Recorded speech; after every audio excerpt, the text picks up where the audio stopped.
เห็นแล้วบ่ น้องเอ้ยบัดนี้คุยกับสาว คอยเป็นวัดเจ้านอนน้ำคอยบ่ได้ดอกเพราะว่าคอยเป็นวัดคอยหันใจบ่ได้เพราะว่าบ่ได้ได้น่ะอันนั้นแล้วคอยจังว่าให้เจ้าต้มกินเฮาไม่นั่นเช้าไว้ๆน่ะ เอาแล้วบาดนี้ อันเขาเอาไปก็สิได้นอนใกล้กันอยู่แล้ววะหันเห็นบ่ไออยู่หันโอ้ยคงใจฮะอันกระโตเจ้าบ่ได้ไอวันนั้นหรอวะก็สิพอได้นอนกอดกันได้อยู่นะวะเฮ้ยเนาะพ่อใหญ่ว่าไอลบอยู่ว่าสิได้แล้วเนาะเอาเงินมาเอาเฮ็ดได้เอาเงินไปให้ข้างในอลีคนนี้ก็ได้จะสวา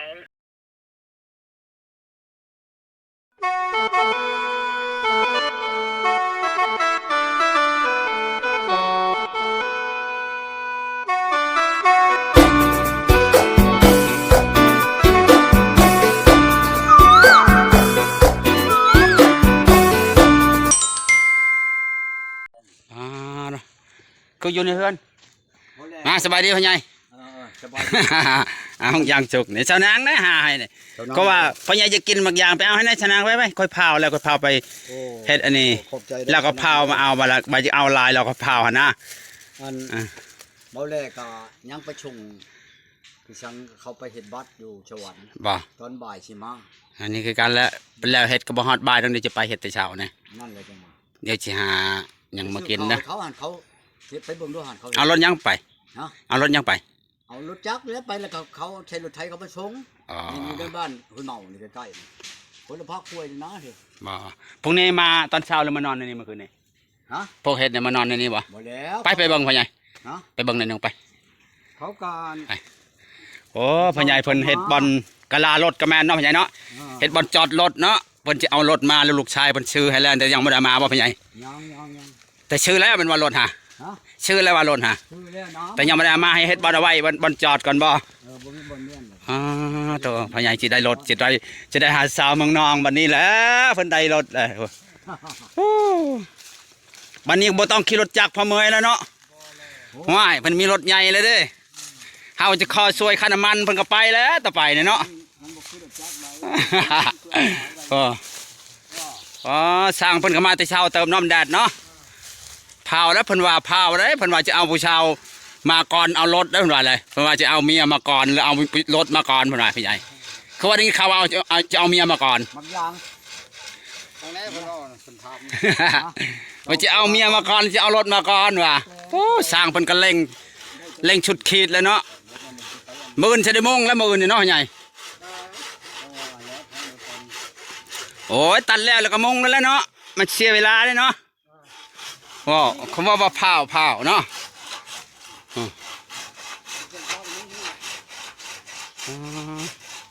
มุงก็ไม่ได้ยากดอกมุงในคันยากแต่เฮ็ดนี่แหละเขาเดียวมุงฮะ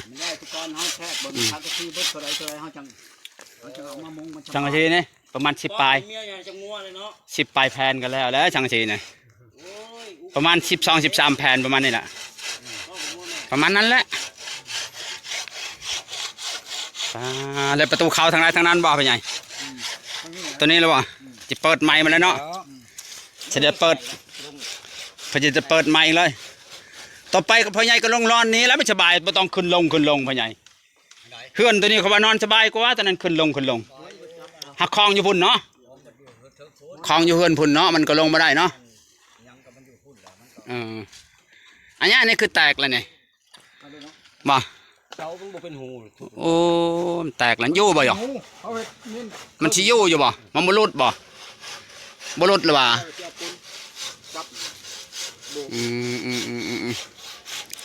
เฮือนตัวนี้เฮือนหลังนี่ก็บ่มีคนอยู่เนาะโอ้ในเฮือนพ่อใหญ่น้องในเฮือนปูนเพิ่นเฮ็ดไว้บ่มีคนอยู่เฮือนหลังนี่ก็ได้เท้าไทยมันบ่นั่นบ่นี่ไอ้หยังคือมันง่ายแต่พ่อใหญ่โอ้ยเขากินหมดโลกหมดประเทศมาขวดนั่นบ่เป็นหยังกินรถพ่อใหญ่ไปขี่ในบันไดมีโฮโพนให้มันออกขี่ห้องน้ำแล้วออก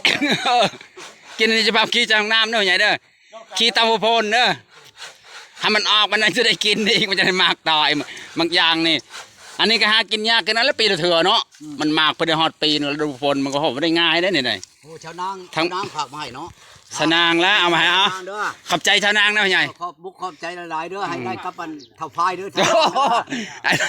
ให้ได้กระตาพายก็ว่าเอาว่าตะกตัวก่อน บ่เราบ่เอาตัวก่อนแม่พ่อแม่เราบ่ให้เอาละ โอ้ย ขอบใจ ครูได้จังไดตัวพาย ตัวพายคือบ่ได้เด้คือได้อีกเลย ได้ในใช้ตัวพายก็ไปทำงานแล้ว เอาชาวนางนี่ตัวพายน่ะ บ่นะ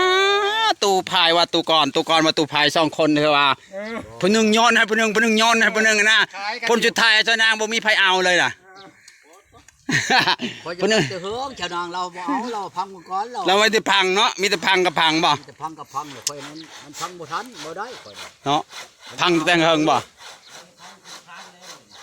บ่ได้พ่อใหญ่ปีนี้จะเป็นอย่างจีบผู้ชายแต่ละคนมีแต่พังทุกคนเนาะ พังทุกคนยา พังทุกคนเลยบัดนี้แล้วเฮือนรถนี่ก็สิไปเด้อฮะขึ้นบ่เมืองนองฮะ ไป เขา บ่ไปมีอยู่พุชิมาบืนมื้อนี่ โยเขาสิมาบ่ ให้มันพังผู้มันพังนั่นผู้มันบ่พังนั่น ผู้พังบ่เอาเลยว่าพ่อใหญ่ มันได้ไปเอาบืนอีกแล้วบ่ โธ่ให้มันแล้วอันนี้ก่อน มันหัก ใจเย็นๆเด้อบอกเขาไปสิเนาะโอ้ให้มันแล้วนี่เขาก่อนเนาะพ่อใหญ่ ชาวเชฟปนก็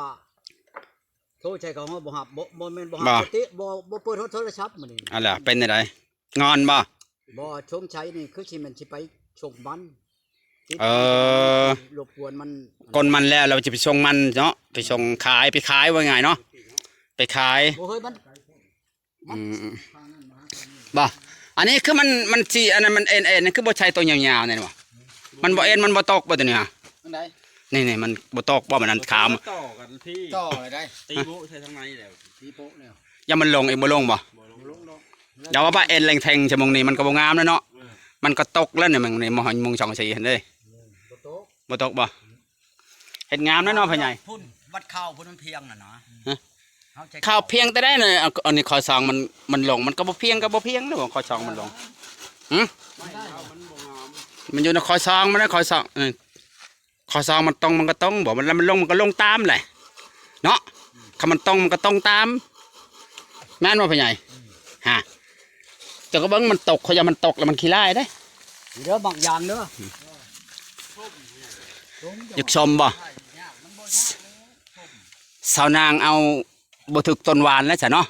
เราจะต้นเที่ยงนี่นะ ลายกินตัวชมบ่ จะเอาโดนชมมาให้กิน ว่าไปแล้วพ่อใหญ่เอาไปกินแล้วก็ว่าไปแล้วเคยมันถึกต้นชม เอาตัววานดีกว่าเอ้ย มือไม้ก่อน ฝากไม้ก็ให้มันได้แทบเลย มันมีต้นชมต้นหวานในพ่อใหญ่เราพาวเอาเรามาติขุดได้นี่แหละ ลงมาได้น้ำเย็นนะเมื่อบ่ได้เดินนะฮะ น้ำเย็นพุ่นน่ะ นี่นั่นแล้วในตู้หันก็ให้วินก็ไปเอาน้ำเย็นเลย อืม ไปข้างรถไม้แกมาหมดเห็ดแต่มันอยู่นี่เลยมันไปเลย เดี๋ยวตอนเอามาแต่พุ่นเดี๋ยวสิซื้อเป๊ปซี่มาฝากเด้อ เออ เดี๋ยวจะเอาไปพุ่นอยู่นะให้กลับมาดอก ไปเฮ็ดอันนี้ก่อนยังบ่แล้วจักเทื่อโอ้สร้างเพิ่นมาเฮ็ดบัดจอดรถให้เพิ่นพี่น้องเอ้ย2 มื้อนี้แล้วเฮ็ดเนาะยันมื้ออื่นจึงแล้วเนี่ยเนาะบ่ปูก่อนไว้จังเทเอ้าบ่แม่นปูทำว่าเพิ่นเฮ็ดกะลารถกะแม่นบ่จอดรถเนาะเพิ่นสิเทพื้นนี่อีกข้างแน่บ่เนี่ยฮะเทยังจะอยู่เจ้าบ่ฮะก่อไปได้โอ้ก่อไปนี่ขึ้นแล้วบ่ก่อครึ่งหนึงก็ใช้ตะนางก็ได้เนาะนี่ก่อเท่านี้เนาะ ก็บ่ได้แหละ ก็เมื่อ บ่ก่อชุดเลยพอพันเอารถเขาเฮือนนั่นนี่เนาะ เนาะเขาวันได้ก่อครึ่งหนึงพอดีเนาะให้มันลมเขาเนี่ยเนาะให้มันลมโกบเขาแน่นะเพราะว่ามันจะอากาศเขามันจังบ่ฮ้อนเนาะก็ตามเขาว่าแล้วก็ใช้ตะนางเอาครึ่งหนึงก็พอดีเลยเฮ็ดประตูอัดกึบบ่ก็ลมกับเขาเฮือนนั่นแน่เนาะเวลาใครคนมาก็อยู่กลางคืนก็พออยู่ได้มีลมเขาโอ้พ่อใหญ่เฮ็ดคักแล้วนี่เพิ่นจะเปิดประตูทางนี้ได้พ่อใหญ่บัดนี้เพิ่นสิเฮ็ดทางเข้าบันไดเด้บัดนี้เพิ่นสิว่าสิเฮ็ดสะพานข้ามห้วยแล้วเพิ่นว่าเพิ่นสิเฮ็ดผู้เดียวพี่น้องเอ้ยมันมีห้วยอยู่ทางพุ่นเพิ่นสิเฮ็ดสะพานข้ามห้วยแล้วเพิ่นว่าถ้าผู้ใดอยากไต่สะพานเราต้องเสียเงินแล้วว่ามันรอรุ่นเมื่อเราสิเฮ็ดได้บ่ผู้เดียวเราพี่น้องเพราะว่าเราจิบพาไม้เส้นแบบแผ่นใหญ่ๆแล้วก็จะเฮ็ดสะพานข้ามห้วยมันมีห้วยตรงพุ่นพี่น้องข้ามมาพื้นที่นะเราจิตจังคนขุดเฮ็ด ทางเขามานี่แล้วก็ประมาณ40-50 เมตรพี่น้องเราจะมานี่เลยพี่น้องโอ้พ่อใหญ่นี่แน่นอนพี่น้องไปเบิ่งพ่อใหญ่ละ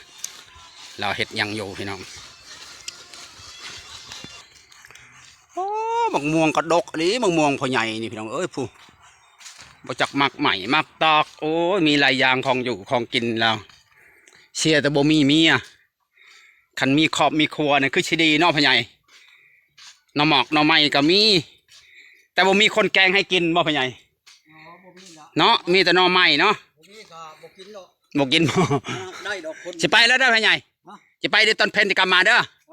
คอยสิไปแล้วไปเวียกหนึ่งเด้อตอนเพลนจะกลับมาวันนี้แหละตอนเพลนตอนบ่ายๆเพิ่นละช่วงบ่ายๆพี่น้องเอ้ยวันนี้ก็บ่มีหยังพี่น้องสิกลับไปต่อก่อนเพราะว่ามีเวียกแหน่จักหน้อยวันนี้เลยว่าแวะไปชงมักยางให้ตูก่อนนี่คือเฮือนเพิ่นพี่น้องอยู่คนเดียวพี่น้องอยู่คนเดียวสายโสดตอนแก่พี่น้องเพราะว่านี่คือเฮือนลาวพี่น้องมีเฮือนซองหลังแล้วก็เฮือนใหม่แล้วก็มีเฮือนปูนอีกหลังหนึ่งพี่น้องอันนี้ก็เป็นขอกงัวแล้วก็มีบ่อนจอดรถเป็นเฮือนปูนแล้วเพิ่นเฮ็ดบ่อนจอดรถพี่น้องเพิ่นชื่อรถแล้วพี่น้องรอลุ้นว่าตูก่อนสิซื้อรถวีโก้หรือรถดีแม็กเฮาก็บ่เข้าใจรอลุ้นว่าลูกชายเพิ่นชื่อมาแล้วพี่น้องแต่ว่ายัง